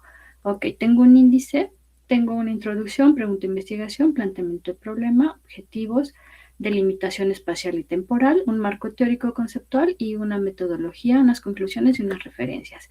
En mi introducción, pues vamos a ver básicamente lo que es la expansión urbana de la Ciudad de México, pero específicamente en la zona Picacho-Ajusco. Este crecimiento pues ha provocado la fragmentación de áreas verdes, zonas de bosques, pino, encino, yamel, pastizales, y pues modifican el paisaje y hay una pérdida de la conectividad ecológica. Entonces, el problema central pues va a radicar en identificar los factores y agentes que determinan el cambio de uso de suelo de rural a urbano en esta zona Picacho-Ajusco en la temporalidad del 2010 al 2025. Y pues bueno, este proceso involucra variables ambientales, sociales, económicas y espaciales que interactúan simultáneamente. Mis palabras clave lo puse así como cambio, suelo, modelado basado en agentes y sistema de reacción, difusión y complejidad.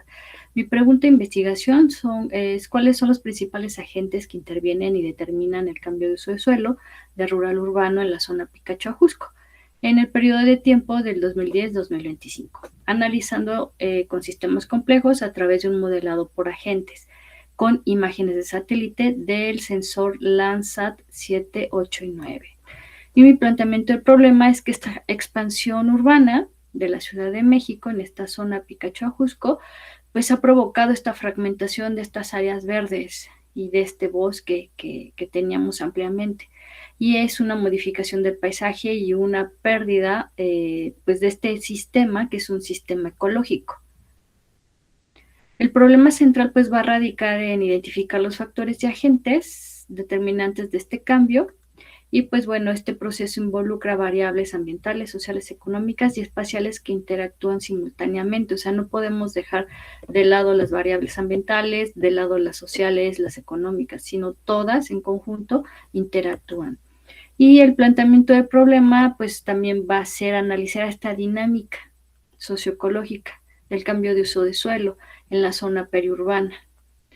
Y pues se va a evaluar el territorio como un sistema adaptativo complejo y donde las interacciones pues no lineales entre agentes socioeconómicos y las restricciones biofísicas van a determinar estas transiciones de fase espacial, o sea, en el territorio. Y bueno, mediante el acoplamiento de sensores remotos, o sea, de imágenes de satélite. Y el modelo que voy a utilizar es un modelo geoespacial libre que está en internet y se llama Privit y tiene una simulación basada en agentes. Mis objetivos serían analizar estos factores agentes que determinan el cambio de uso de suelo, igual mi zona de estudio Picacho-Ajusco, mediante imágenes Landsat, percepción remota y modelos espaciales con sistemas complejos, identificar las transformaciones territoriales pues, mediante este análisis multitemporal de imágenes, o sea, voy a tener imágenes de 2010 a 2025, ese va a ser el análisis multitemporal, voy a detectar patrones emergentes de expansión urbana, esta fragmentación ecológica de estos 15 años utilizando el modelo Privit, que es un modelo que está de base geoespacial y es de código abierto, es desarrollado por la NASA y el IBM en 2024. Se van a implementar dinámicas espaciales desde el enfoque de sistemas complejos y modelado basado en agentes. Esta es la zona de estudio. Recordemos que la zona Picacho-Ajusco pues tiene una función ecológica, ¿sí?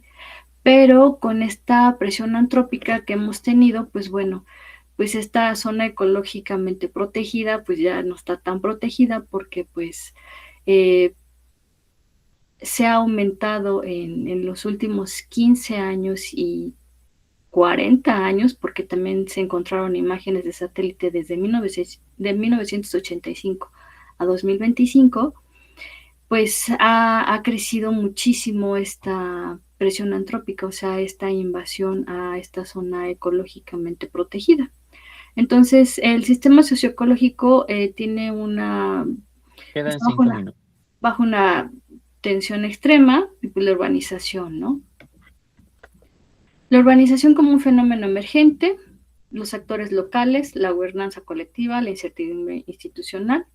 Mi marco teórico conceptual, sistemas complejos. Voy a utilizar, mis autores serían Mitchell, Batty, en ciudades y territorios que funcionan como sistemas adaptativos complejos. Vamos a tener un modelado basado en agentes. Vamos a tener a Esmaldino, a Luengo, a Rivas, que la simulación computacional permite comprender como las reglas de ese comportamiento local de diversos actores, agentes, patrones globales y emergentes. El sistema complejo adaptativo por Hernández y Moreno, pues tienen características, ¿no? De ejidatarios, colonos, informales, desarrolladores. Bien, y estas imágenes pues van a estar con un fundamento teórico pues en una fórmula que es la ecuación clásica de Fisher. Y pues bueno, aquí vamos a tener lo que es el punto, que es la zona urbanizada, que es mi espacio de trabajo, el tiempo, a representar la movilidad, ¿sí? O sea, cómo estas carreteras y caminos de acceso, pues en las faldas de lo que es el Ajusco, y la tasa de crecimiento, que sería la velocidad intrínseca de este cambio de uso de suelo, y la capacidad de carga, o sea, el límite, es el límite ecológico. Y tenemos también un poquito de lo que es la dimensión fractal, que sería como el modelado de el bordes. Los agentes sociales deciden e influyen. Las unidades espaciales reciben, registran y representan el cambio de uso de suelo, o sea, unidad espacial pues es la zona de estudio, y interaccionan estos agentes sociales y estas unidades espaciales. Y ambas en estas interacciones pues tienen unos sistemas externos que también tenemos, que es el mercado de suelo, las políticas de conservación, la infraestructura vial y la vigilancia institucional. Este es el modelo de Privit. Básicamente tengo imágenes de satélite originales, crudas, hay que meterlas o someterlas a esta arquitectura Privit de la NASA y de IBM, y voy a tener como resultado un mosaico urbano. Y la evolución del paisaje del 2010 al 2025, pues nos podremos dar cuenta pues que ha avanzado pues bastante, ¿no? Es un registro continuo de este suelo construido, o sea, de viviendas. Este crecimiento pues es monótono, o sea, ha ido creciendo paulatinamente cada año, y en síntesis vamos a tener que esta complejidad espacial, voy a tener el instrumento, que es el modelo funcional de Privit, el dato, que serían las imágenes, esas imágenes se procesan, el mecanismo sería el modelo de Fisher, o sea, este modelo matemático, que es de reacción y difusión, y pues la realidad pues es frente a la invasión, ¿no? Tenemos esta invasión de predios y pues es como una ola, ¿no? Una ola, como un contagio espacial, y avanza de 10 a 20 metros por año. Y mis conclusiones pues serían mediante la percepción remota, que es una ciencia que cuenta con una metodología científica, cuyas técnicas y métodos son aplicables pues, a diferentes áreas de conocimiento. En este caso pues, sería a los sistemas complejos. Se busca contar con la información digital para cuantificar el cambio de uso de suelo que contribuya pues, a este desarrollo sustentable de la zona Picacho-Ajusco, porque pues es lo poco que nos queda de vegetación en esta Ciudad de México. Y estas serían mis referencias: Batty, Fisher, Hernández, Maini, Jacobs, von Neumann y Wolfram. Gracias por su atención.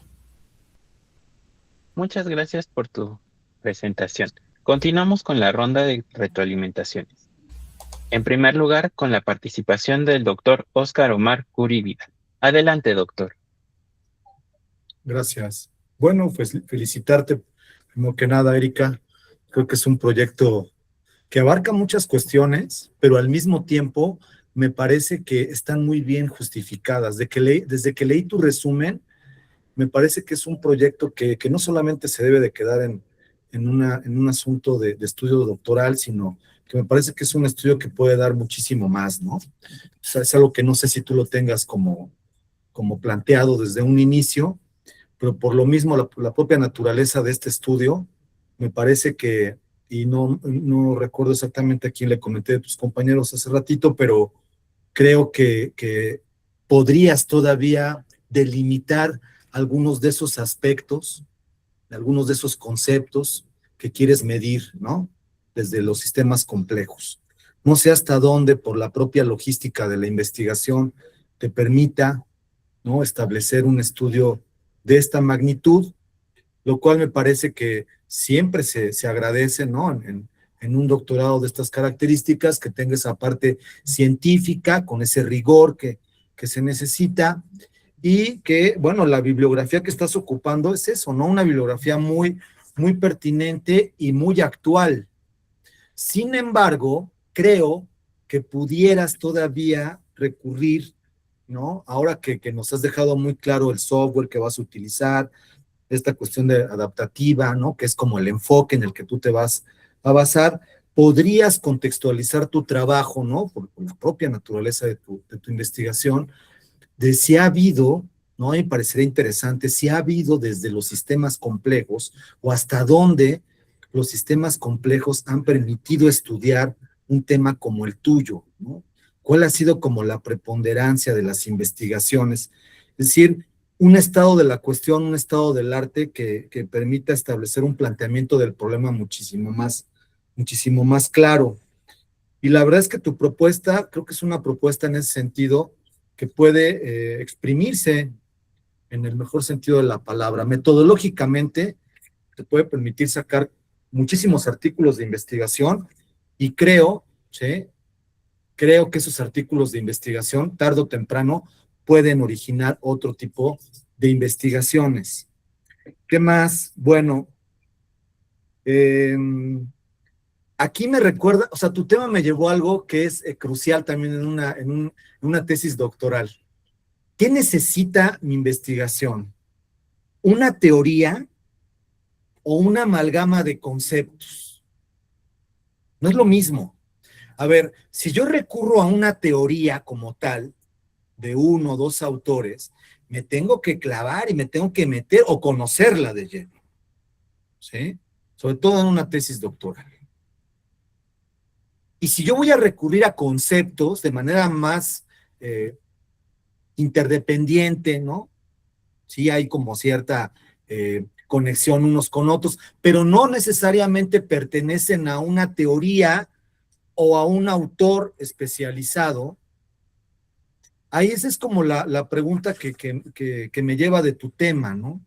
¿Hasta dónde sería pertinente clavarte en una teoría o dos, o hacer una especie de, ¿no?, de revisión conceptual que no necesariamente pertenece a uno o a dos autores, sino a una gran diversidad?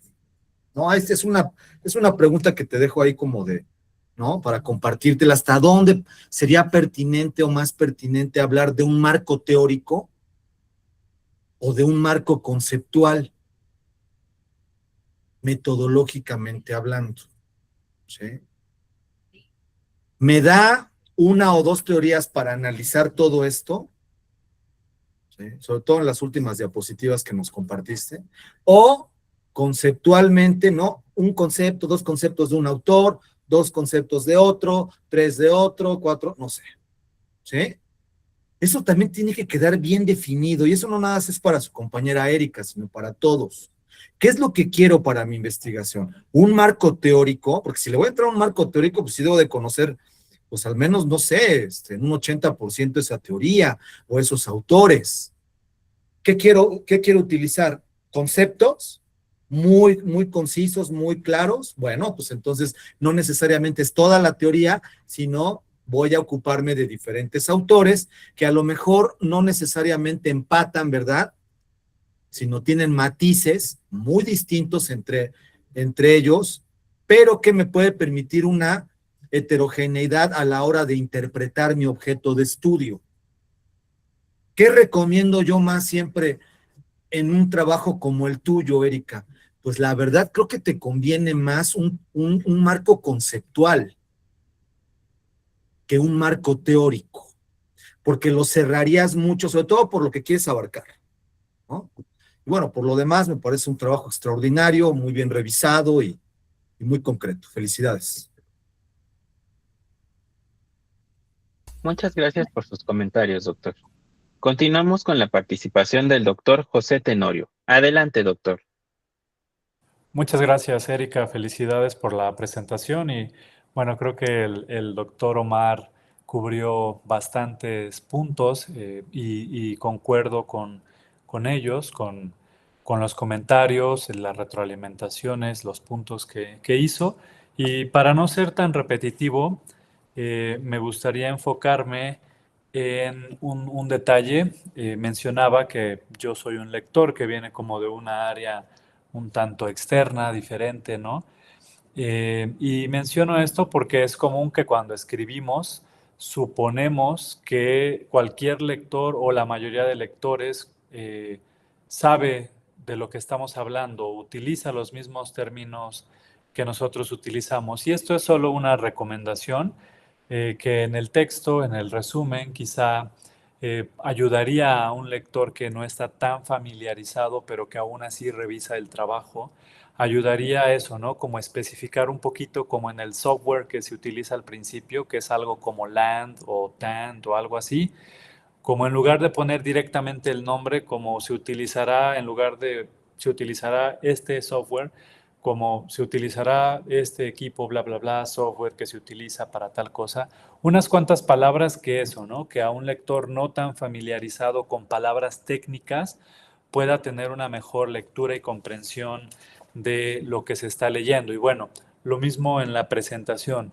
Fue una presentación bastante organizada y esquemática, pero sí, a lo mejor uno que otro concepto como explicado un poquito más a detalle, tomando en cuenta que puede haber personas en la audiencia que no estén tan familiarizadas con ciertos tecnicismos que estamos utilizando. Y también al principio me ponía yo a pensar en cuanto a la mayoría o el consejo que mencioné en las presentaciones anteriores, era como acotar la investigación, enfocarse más en algo en particular. Y no es que aquí vaya a recomendar algo diferente o lo contrario, ¿no? Pero me quedaba pensando, tienes muy bien dominado toda esta parte metodológica de el mapeo territorial, cómo ha cambiado el uso de softwares, etcétera. Y me preguntaba en qué medida podría valer la pena como complementar esa visión con otro tipo de datos, ¿no? Y pensando de nuevo como en esta idea, ¿no? De mirar desde diferentes perspectivas. Y esto lo menciono simplemente porque en mis propias investigaciones yo no utilizo sistemas de mapeo, georreferencia para mapear el espacio, pero me ha llamado la atención, por decir, ¿no? Ciertas zonas, yo estudio cosas de alimentación, ciertas zonas que utilizan el suelo para plantar algo, etcétera, etcétera, ¿no? Y uno ve en el mapa y se ve como tierra, pues, medianamente árida, ¿no? No sembrable, pero en el terreno, en el de a pie, pues la gente utiliza eso para sembrar algún tipo de cosas, etcétera, qué sé yo. Menciono esto como eso, ¿no? Como si podría ser relevante incluir como otra perspectiva, si bien no tú recolectar otro tipo de datos más de trabajo de campo, en terreno, entrevistas, etcétera, pero a lo mejor eso, ¿no? Buscar literatura que aborde esa perspectiva y tratar de ponerla en diálogo con lo que tú analices e interpretes de los datos que obtengas a partir de estos procesos que has descrito en torno al uso de softwares y sistemas georreferenciados para trazar cómo ha cambiado el uso de suelo, ¿no? Y de manera muy esquemática, ¿no? No solo verlo como desde la perspectiva más macro, sino en otra perspectiva más focalizada, cómo se vive ese cambio en el uso de suelo y por qué y las repercusiones que tiene. Esa es la idea, ¿no? La retroalimentación, una invitación como a pensar esa parte de si pudiera considerarse otro tipo de datos que nos permitan pensar nuestros propios datos que ya vamos a generar desde otra perspectiva. Y más allá de eso, de nuevo, felicidades y gracias por la presentación. Muchas gracias por sus comentarios, doctor. Gracias. Continuamos con la participación de Jorge López Marcial, quien nos presenta su trabajo titulado Resignificación de la vivienda en la Colonia Guerrero, a partir de los sismos de 1985 y 2017. Adelante, Jorge.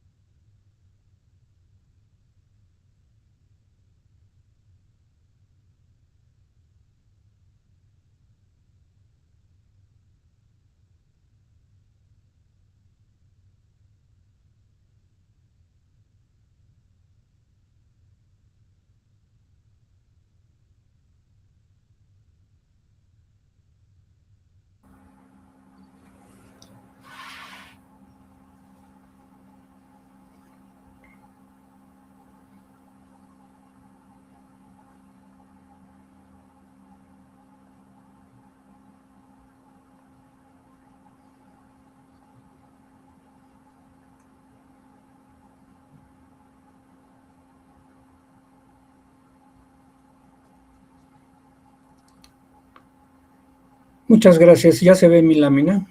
Sí, ya vemos la presentación. Muy Adelante. bien. Aquí empiezo. Gracias por su presencia. Soy Jorge López Marcial y mi trabajo de investigación está apoyado en la resignificación de la vivienda social en la Colonia Guerrero a partir de los sismos de 1985 y el 2017. El planteamiento de este problema, es cuando la Colonia Guerrero data de 1874 como una de las primeras colonias que se desarrollaron fuera del límite colonial novohispano, lo que hoy llamamos Centro Histórico de la Ciudad de México, asentada en un terreno lacustre de alta comprensibilidad en lo que fue el lago de Texcoco. Esta colonia se conformó por migrantes, básicamente campesinos y artesanos que llegaron del interior del país y conformaron una comunidad intercultural de gran identidad que persiste hasta nuestros días. Una de las preocupaciones significativas de esta comunidad fue el de tener vivienda y conservarla. Así fue como nacieron lo que se llamó en casi todo el siglo pasado las vecindades.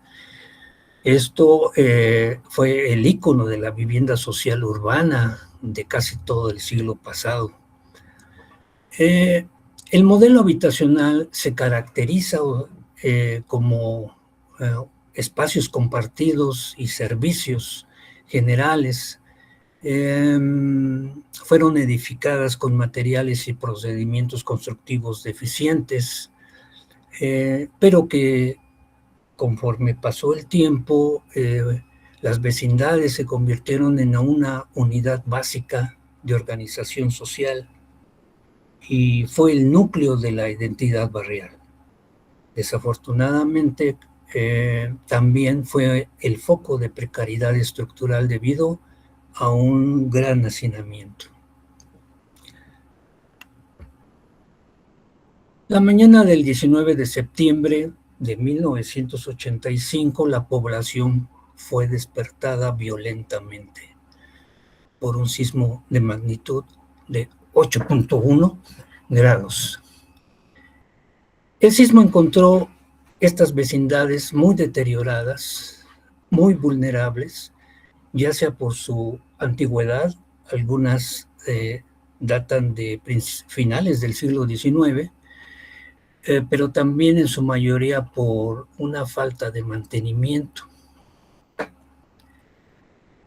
Entonces, el sismo actuó como un perturbador externo.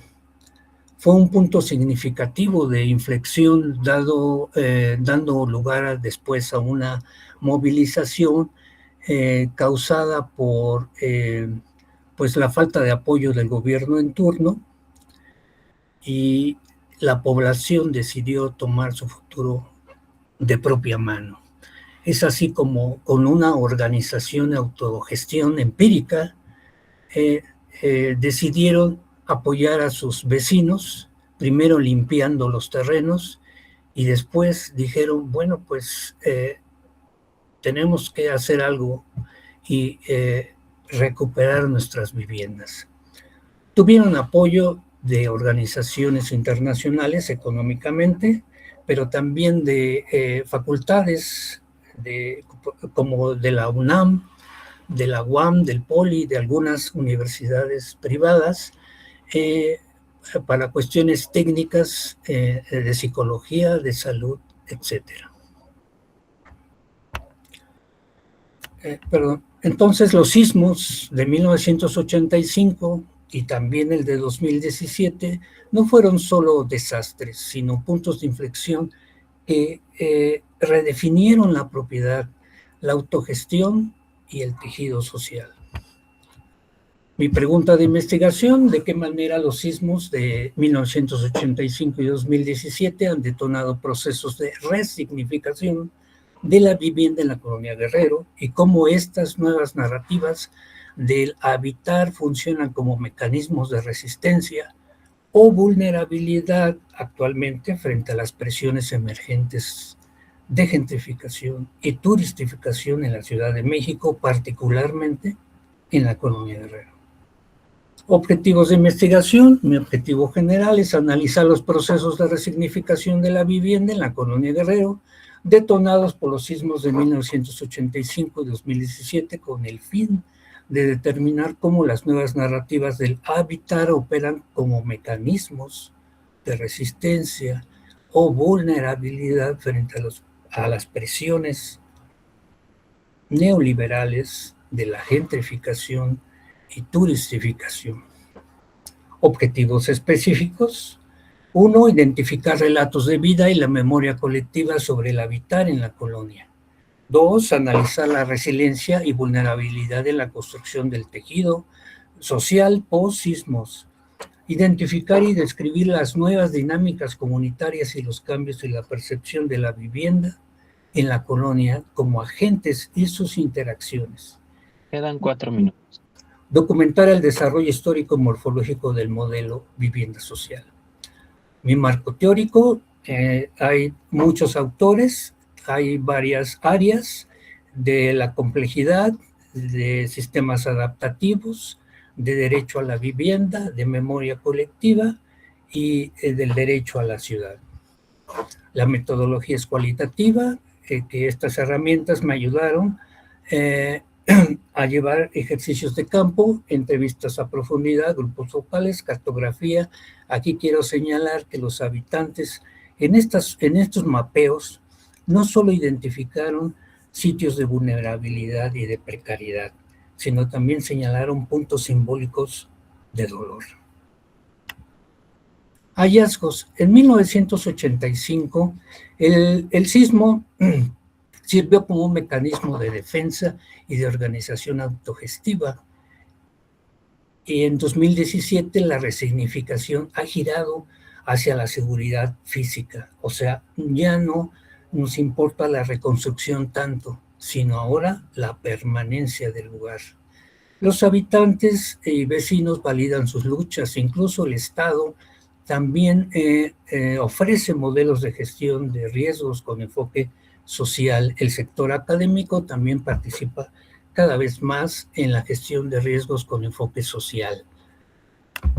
Conclusiones: la vivienda no es un objeto estático, es un nodo interconectado con sistemas dinámicos. Tradicionalmente la vivienda se ha estudiado como un objeto arquitectónico o una cita estadística nada más, y no como parte de un tejido social y en la construcción de una comunidad en un territorio vulnerable. El concepto de resignificación encontrado en la propiedad, en el sentido de pertenencia, no es algo que el Estado otorgó, sino que es el resultado de una emergencia que vino entre vecinos ante la crisis. Encontré protagonismo histórico y teórico entre las mujeres. También se debe gestionar sobre el riesgo con enfoque social. Los resultados sugieren, entre otros, que la protección civil no solo sea evaluar muros y columnas, el estado físico de los inmuebles, sino también fijarse en evaluar el tejido social. La resignificación de la vivienda como el derecho social opera actualmente como el principal atractor de resistencia comunitaria en la colonia Guerrero, aunque actualmente se encuentra bajo una severa tensión sistémica que aproxima el entorno sociourbano a una transición crítica hacia el desplazamiento definitivo en los próximos años. Gracias. Agradecemos la presentación y continuamos con la ronda de retroalimentaciones. En primer lugar, tenemos la participación del doctor Óscar Omar Curi Vidal. Adelante. Muchas gracias. Bueno, Jorge, pues muchas felicidades. Como todos tus compañeros, pues ustedes son los expertos en estos temas, ¿verdad? Y en realidad, pues, me quiero centrar en algo que me llama mucho la atención desde el punto de vista conceptual, ¿no? Esto que tú llamas desde el título de tu trabajo como resignificación. No sé hasta dónde el término de resignificación, desde la perspectiva de sistemas complejos, pueda permitir dar ese efecto de objetividad o de neutralidad que se necesita en una tesis de doctorado. ¿Por qué te lo comento? Porque no quiere decir que esté mal, ¿no? Se entiende, sobre todo porque está muy bien explicado, como lo acabas de hacer. Pero mi duda va más en función de por qué utilizar un término ciertamente abstracto, como es la resignificación, que te puede llevar a muchas cuestiones como lo simbólico, ¿no? La recategorización, ¿no? De la idea de vivienda, no sé, muchísimas cosas que pudieran surgir a partir de esta idea de resignificación. Y tal vez, ¿no? Una sugerencia sería, ¿por qué no utilizar más bien un binomio conceptual o un concepto o un enfoque muchísimo más pragmático, ¿sí? Para nombrar eso que tú llamas resignificación, sobre todo para efectos del análisis de lo que vas a hacer ya al final, cuando utilices, no sé, un programa, un software, y no caiga como en estas cuestiones, sobre todo desde el punto de vista formal, del análisis de la complejidad social, pero más desde el punto de vista como Morín, ¿no? Me lleva mucho a eso. Y no lo veo tan cercano a un sistema complejo, adaptativo, de datos, de redes, ¿no? De conexiones cuantificables. Entonces creo que tal vez podrías reconsiderar esta idea de resignificación, no desde la perspectiva de que esté mal utilizado, ¿no? Para fines de tu investigación, para fines cualitativos, sino desde el punto de vista de la delimitación temática, ¿no?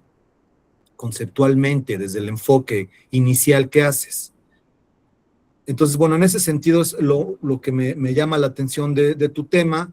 Sin embargo, creo que, bueno, hablar de vivienda en México, en Latinoamérica, en el mundo, ahora que está muy de moda esto de la gentrificación y otros factores, otros ejes que rodean a este gran problema, me parece que sí es muy pertinente, ¿no? Y en ese sentido, pues tu bibliografía es muy amplia. Pues, tal vez, digo, ahorita es muy pronto, pero sí ir delimitando más esa bibliografía. que me parece que ahorita es muy extensa. Ahora, para efectos de tu presentación, creo que le diste mucho espacio al contexto y tal vez nos hubiera gustado, o me hubiera gustado a mí particularmente, que ahondaras más en las cuestiones metodológicas, ¿no? Que es ahí donde creo que tu tema se vuelve sumamente original y que pueda hacer una aportación bien interesante a estos temas, no solo desde lo social, sino desde los estudios de las humanidades, ¿sí? En función de lo que significa una vivienda o el concepto de vivienda en México. Entonces, bueno, eso sería lo que yo te comentaría. Por lo demás, creo que fueron diapositivas muy concretas, muy concisas y pues, felicidades, ¿no? Yo creo que los comentarios que un servidor, en este caso mi colega el doctor Tenorio hagan, pues, o hagamos, van en función de mejorar sus trabajos y no decirles si está bien o está mal, ¿no? Sino de cómo se pueden mejorar sus proyectos de investigación. Y bueno, pues muchas felicidades, Jorge. Gracias. Gracias, doctor. Muchas gracias por sus comentarios, doctor. Continuamos con la participación del doctor José Tenorio. Adelante, doctor. Muchas gracias. Felicidades, Jorge, por la presentación. Y me gustaría ahondar nada más un poquito en lo que comentó el doctor Omar respecto a nuestros comentarios, con afán más que nada de aportar a que piense o se piense desde perspectivas distintas lo que van avanzando. Y bueno, y también recalcar que al final de cuentas, como ya se mencionó, la decisión de qué incorporar, a qué hacerle caso y demás, pues es de ustedes y de su comité, ¿no? Y que al final de cuentas es parte de ese proceso formativo que se debe tener en un proceso doctoral o en un posgrado en general. En términos de un comentario constructivo, me gustaría comenzar con eso. Me gustó mucho todo el trabajo, me gustó mucho la presentación. Me parece que la presentación nos dice más en comparación con el resumen. Y bueno, he tratado de hacer este énfasis, ¿no? en los resúmenes, porque pues también los resúmenes existen para algo y es importante que intentemos dar los detalles más adecuados en el resumen. Y en ese sentido creo que el resumen podría beneficiarse un poquito más si se incluyeran detalles como los que se comparten en la presentación, entendiendo, claro, el espacio limitado que se tiene para un texto como el resumen. Más allá de este comentario, quiero resaltar la cuestión del contexto histórico que nos compartes. Me hace sentido eh, que se tome tiempo para describir el contexto histórico. Creo que es importante para entender y bueno, ya el doctor Omar comentó algo respecto a la idea, al concepto en sí mismo de resignificación, pero me parece que el contexto histórico es importante para entender esta idea de cómo cambia la idea de o cómo cambia la forma en la que las personas se vinculan con la vivienda en esta colonia a partir de momentos específicos. Pero también creo que, al menos en la presentación, no se ve del todo cómo este contexto histórico que describes a profundidad también nos ayuda a pensar o a discutir tus datos de ahora, ¿no? Como esta idea de por qué se creó esta colonia en determinada década del siglo XIX, qué tipo de personas, qué tipo de población vivió ahí, y cómo esto en cierta forma se ha reproducido las condiciones sociales de las personas que habitan esa colonia, etcétera. Entonces creo que podría utilizarse un poco más el contexto histórico para discutir los datos que mencionas después. Y también creo que esta idea de resistencia, mencionas algo como cuestiones de narrativas y cómo estas narrativas habilitan los mecanismos de resistencia o vulnerabilidad frente a gentrificación y turistificación. creo que también ahí valdría la pena eso, ¿no? Retomar la cuestión, la discusión histórica que haces para hablar un poco de esto. Y una pregunta, ¿sí lo justificas? ¿Por qué hablas de estos dos momentos, ¿no? De 1985 y 2017? Lo que conecta es claramente los sismos, ¿no? de esos años y cómo constituyen un momento de ruptura que da paso a transformaciones, ¿no? Pero creo que podría ser enriquecedor hablar un poco más, ¿no? De por qué te sirven estos dos puntos como momentos de quiebre más. O sea, sí, hay un sismo, modifica algo, pero ¿cuál es la conexión que existe también más allá entre que hubo un sismo en ambas fechas? Y también creo que podría beneficiar un poco ahondar más en la literatura de estas cuestiones de gentrificación y turistificación. Y bueno, por el ámbito en el que yo me desenvuelvo, pues hay bastante literatura relacionada, ¿no? Como a esta idea de la gentrificación y turistificación y cómo se relaciona como con la comida y las experiencias de ir a un lugar donde haya comida más auténtica porque es un barrio popular, etcétera. En fin, esto sale un poco de lo que tú haces, pero de lo que propones, no es que es necesario que se incluya, pero creo que es necesario pensar más esta idea de la gentrificación y esta idea de resistencia.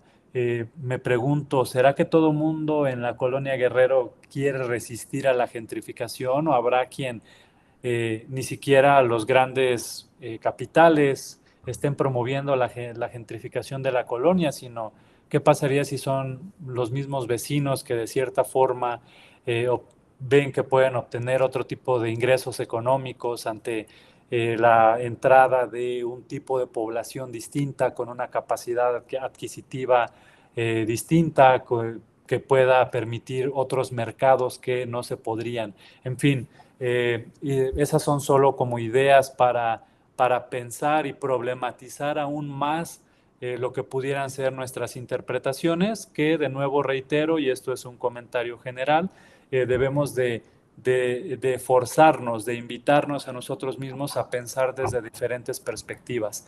Y bueno, con eso concluyo. De nuevo, felicidades por la presentación, muy bien estructurada y gracias por compartir.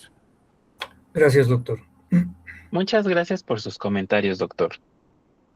Agradecemos la presentación de las personas estudiantes, así como la participación de los comentaristas y su asistencia a este 10º coloquio de investigación del posgrado de la Universidad Nacional Rosario Castellanos, en el cual se están presentando 488 trabajos de estudiantes en 117 mesas diferentes, los cuales serán retroalimentados por 165 expertos académicos de diversas instituciones de educación superior, tanto nacionales como extranjeras.